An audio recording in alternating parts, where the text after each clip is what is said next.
setzt sich durch, spielt Gerd Müller an, der Münchner ist da und Tor! Und da ist der Schlusspfiff.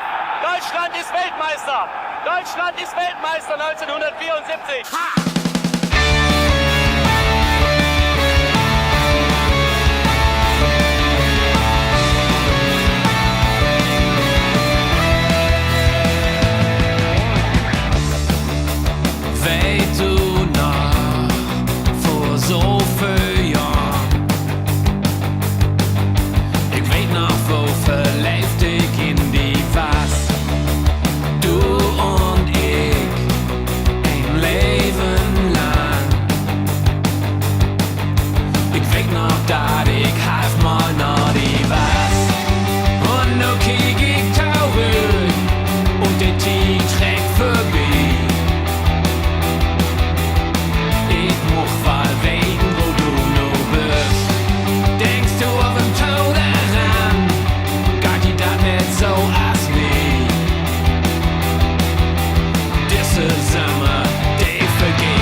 Sömmer und du.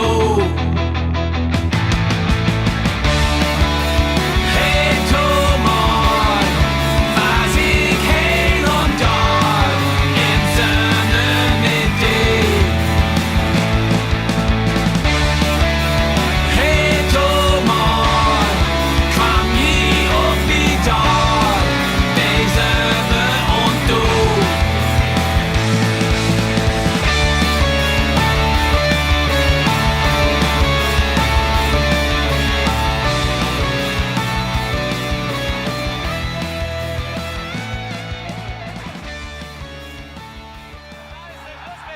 Deutschland ist Weltmeister! Deutschland ist Weltmeister 1974! 2:1 schlägt die deutsche Nationalmannschaft die Holländer. Die Spieler wälzen sich am Boden. Gerd Müller, der Schütze des alles entscheidenden Tores, in der einen Hälfte. Und vor dem deutschen Tor liegen sich Meyer und Berti Fuchs in den Armen.